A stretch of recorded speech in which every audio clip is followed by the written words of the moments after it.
Good morning six class science lesson number 5 page number 48। आज हम पढ़ेंगे सेविंग्स। कल हमने विनोविंग पढ़ा था, थ्रेसिंग और winnowing. Sieving, sometime we may wish to prepare a dish with flour. कभी कभी हम आटे के साथ कोई एक डिश, एक व्यंजन बनाते हैं। We need to remove impurity and bran that may be present in. हमें उस आटे में से भी उस गंदगी को हटाना पड़ता है जो उसके अंदर मौजूद होती है। What do we do?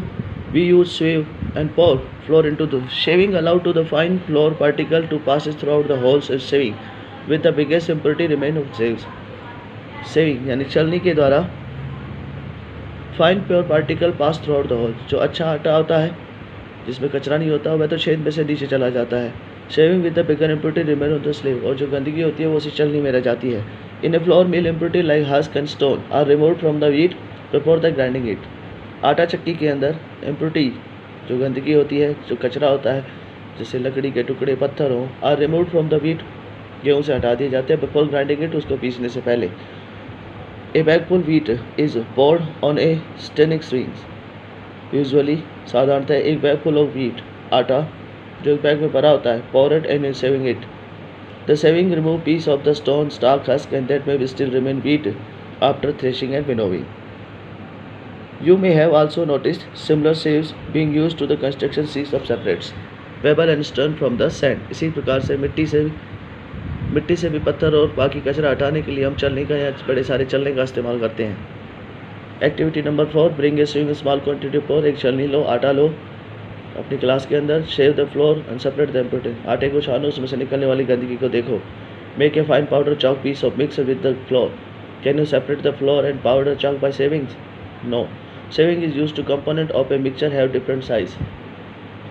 Saving जो होता है यानी छलनी जो होती है वह अलग अलग प्रकार के तत्वों को निकालने का काम करती है। Sedimentation, decantation and filtration. Sedimentation and decantation. Have you ever wondered कि why your mother soak rice grain in before cooking them? She does this separate from the rice grains and soluble solid completely tiny pieces of straw dust insect etc। हमारी mummy चावल बनाने से पहले उनको पानी में भिगोती है। भिगोने का कारण क्या होता है कि उसमें से जो चावल के अंदर अनाज, इनसॉल्युबल सॉलिड, जो पत्थर या कचरा मिला हुआ होता है, tiny pieces of straw, dust, dust, insect, छोटे मोटे कीड़े मकोड़े होते हैं, वह भी इस पानी से छान कर अलग किए जाते हैं। In this case the rice grain being heavier settle at bottom and you can separate by the sedimentation. इस प्रक्रिया के अंदर चावल जो होता है वह भारी हो जाता है पानी लगने से। वो जमीन पैदे में यानी जिस वस्तु के अंदर आप डाल रहे हो वह उसके तल में बैठ जाता है और कचरा जो है वो ऊपर आ जाता है। Sedimation. Sedimation is a process in which heavier particle can insoluble solid in a liquid settle down। Sedimation एक प्रक्रिया है which के अंदर heavier particle, जो भारी कण होते हैं, insoluble solid in liquid state settle down, वह इस घोल के अंदर घुलकर जमीन में या उस पर्दे में सतह पर बैठ जाते हैं। The solid particle are sediments। अब जो पार्टिकल बच जाते हैं वो तो सेंटीमीटर कहते हैं, जो settle down during the sedimentation forming a layer, और वो धीरे धीरे अपनी परत के अनुसार नीचे ज़मीन पर या उस पहने में सतह पर बैठे रहते हैं। डिकेशन।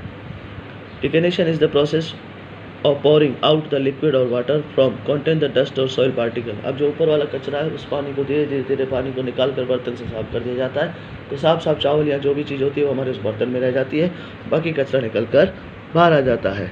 ये था आपका पेज नंबर 48-49।